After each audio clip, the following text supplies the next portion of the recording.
Hello, my name is Cameron. I'm going to be your nurse today. I closed the door for some privacy, and I'm going to go ahead and put on my hand sanitizer. Could you go ahead and verify your name and your birth date for me? Chris Fields, May 16th, 1997. Okay. Can you show me your wristbands? Check that. Okay, cool. Well, today we're going to do a neurological assessment. So, do you have any allergies? No. Okay. So for this assessment, I would need a lot of things. I will need some soap, some coffee for the cranial nerves test, a paper clip, a cotton ball, a pen light, a tongue depressor, a quarter, and a marker. So have you had any headaches recently? I have not. Have you ever experienced any seizures? Nope. Have you had any numbness or tingliness anywhere? Nope. And any lack of muscle control, like tics or anything? Nope. Okay, well, and do you drink or smoke? Nope. Okay, well, we're gonna go ahead and get started. So first, for this assessment, you would assess all 12 cranial nerves, but since we have assessed them in previous assessments, I'm only gonna assess 4 today. So I'm gonna start with the cranial nerve 1, which is the olfactory nerve. So for this, I'm going to have you close your eyes and occlude one side of the nose. And I'm just going to wave a scent in front of you, and I want you to tell me what it is. Soap. Okay, keep your eyes closed. And the next thing, occlude the other side that you did not just. Coffee. Okay, awesome. You can open your eyes now. The patient's olfactory nerve is intact. He did identify the 2 scents that I waved in front of him correctly. It was hand soap and coffee grounds. Actually did not have coffee grounds, so I used my coffee cup that did have coffee in it. Next, I'm going to assess the patient's cranial nerve 5, his trigeminal nerve. I will need my tongue depressor for this one. And no, I won't. That's for the cranial 12, so I will hold on to it. So for the the 5th cranial nerve, I'm going to have you clench your jaw for me, and then I'm just going to touch you. Is that okay?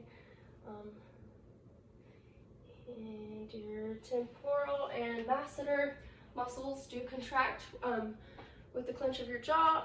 Do not let me push your jaw either way. And the patient was able to resist my pressure on either side of his jaw, so that would indicate that his trigeminal nerve 5 is intact. His trigeminal nerve 5, his trigeminal nerve, the cranial 5 nerve, is intact. Next, we're going to do the cranial nerve 7. This is his facial nerve, so can you go ahead and puff your cheeks out, smile, show your teeth, frown, scratch your face, itch your face, raise your eyebrows, and lastly, close your eyes really tight and don't let me open them. Awesome. The patient's facial nerve is intact. He did not allow me to open his eyes with resistance, and all of his facial movements were symmetrical and even. So that does mean that his cranial nerve 7 is intact. And lastly, now I will need my tongue depressor, which I'm going to switch since I put one in my pocket. I'm going to assess the client's tongue. So could you go ahead and stick your tongue out for me? Move it up, move it down, move it around. Awesome.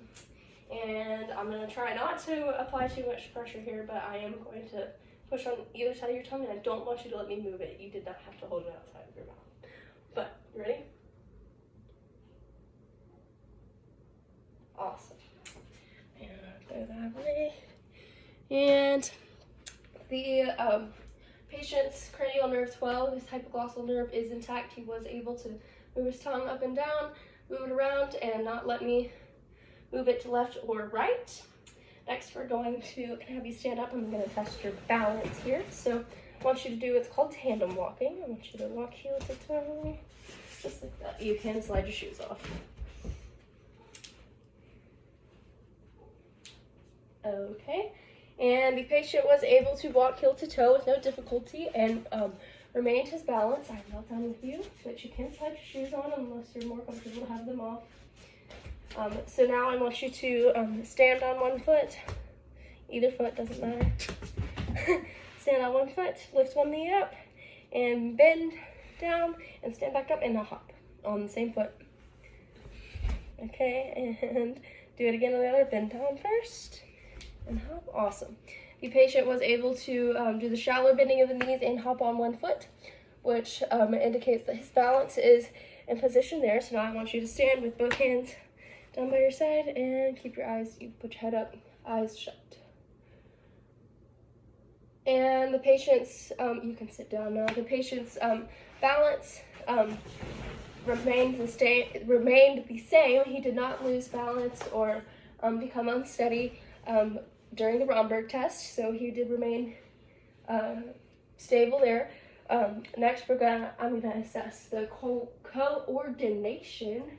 So I want you to stick your arms out to the sides like this. First, I want you to touch your right index finger to your nose, and then touch your left index finger to your nose. Okay, now I want you to close your eyes and do that 3 times.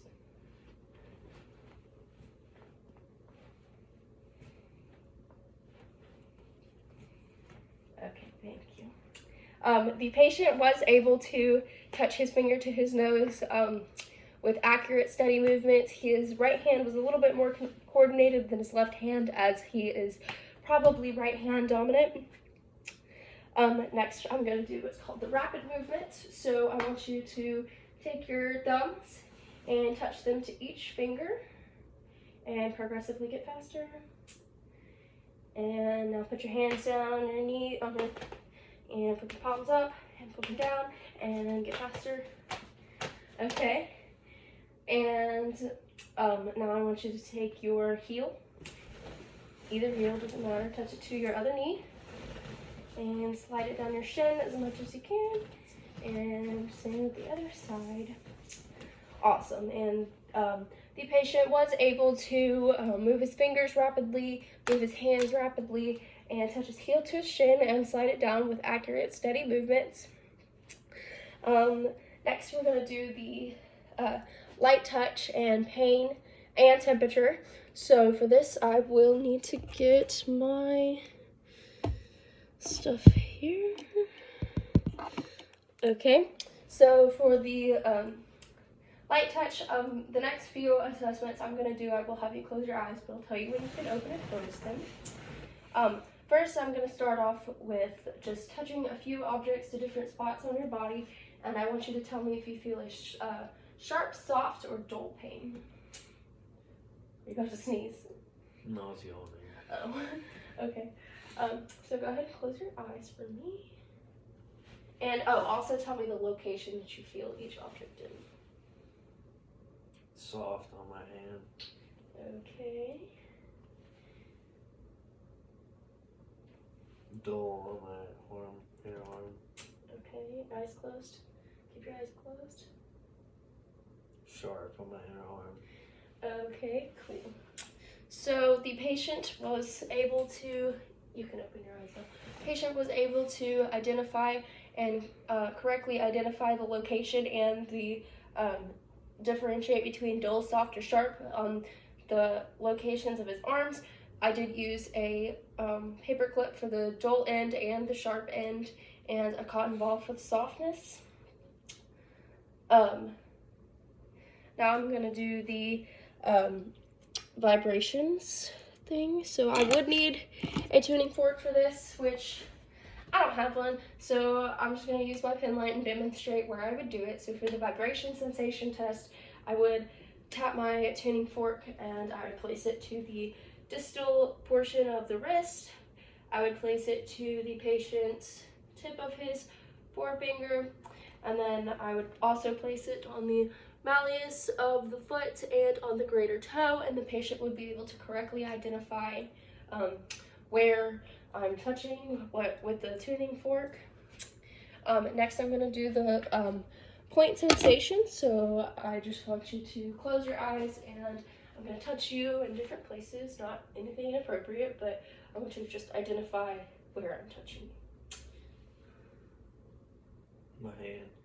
Okay. My foot. My knee. Okay. Well, that was the point sensation test, or the lateralization.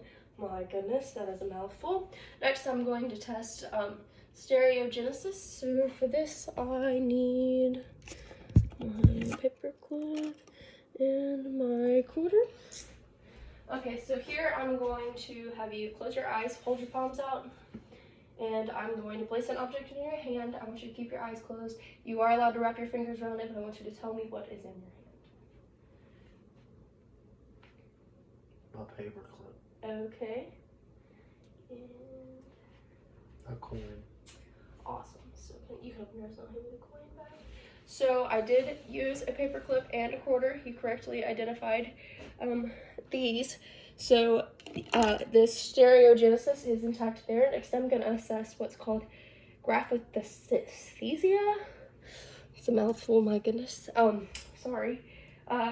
Here I'm going to have you close your eyes again. You can keep your palms up. My marker will not be open, but I will be drawing like figures in your hands. They will all be numbers. So I want you to tell me what numbers you feel. 2, 3, 5, 2, 3, 5. Okay, and you can open your eyes now. I did use the numbers 2, 3, and 5 for this assessment, and the patient was able to correctly identify which numbers I was drawing on his hands there. I did not draw on you, so you do not have to worry about that. Next, I'm going to do the extinction test. So keep your eyes closed again. I am going to touch points at your body, but don't worry, I will not touch you inappropriately. So go ahead and close your eyes for me and just tell me where you feel me touching. Will you uncross your arms? My hands. My knees. My outer arms. Okay, thank you. And lastly, for this type of assessment, I would do the reflexes. I don't have a reflex hammer, but I am just going to demonstrate with. You tired? No, I'm yawning. I'm just going to demonstrate with a marker. So for this, first I would start with the biceps reflex. So can you just lay your arm flat down? Thank you. So for this, I would place my thumb over the biceps tendon, take the tip of the sharp tip, or not sharp, but the pointed tip of the hammer, and tap my thumb over the biceps tendon. And when I did this, I would see the biceps tendon contract and the elbow would flex, and it would be about a grade 2 plus reflex grade on a scale of 0 to 4. And then next I would also do the brachioradialis reflex. I would take the flat end of the tip of the hammer and I would just tap about like right here, and I would see supination and flexion of the forearm. Sorry. And then to do the triceps reflex, can I get you to stand up just for a second? I would have the patient just kind of relax your arm, let it hang. Let its arm hang on my non-dominant hand, and I would take the flat end of the hammer and tap right here, and I would see the triceps muscle contract and the elbow would flex, and you can sit down. And that would also be a grade 2 plus reflex. I would then move down to the patient's patellar reflex. Since his feet are flat on the ground and we don't have a higher surface, I will not actually be able to show you this either, but I would take the flat side of the hammer and just tap on either, just below either patella on the patellar reflex, and when I tap this, we would see the quadriceps muscle contract, and the knee would flex and extend, and that would also be about a grade 2 plus reflex on a scale of 0 to 4, which would mean a grade 2 reflex would mean it would be like a usual response, like just a slight movement, visible movement, but just, I don't want to say normal, but your normal movement, so there wouldn't be any manifestations or anything with it. And then I would move on to the patient's Achilles tendon, which is back here. I would use the flat side of the hammer for this too, and I would tap it, and when you tap it, you would see plantar flexion of the patient's foot, which would be a grade 2 plus reflex. And then lastly, I would use the bottom end of the hammer, so not the head of the hammer, but the handle of it, and I would use the bottom of the patient's foot, and I would start laterally on the sole of the foot and move upward to the ball of the foot, and then medially across, and I would note the toes flexing or extending, which would be, there would not be a grade scale here for that type of reflex, but to see his toes move would indicate that there was a reflex there. So, I do believe that wraps up our neurological video or assessment, so thank you for being my patient.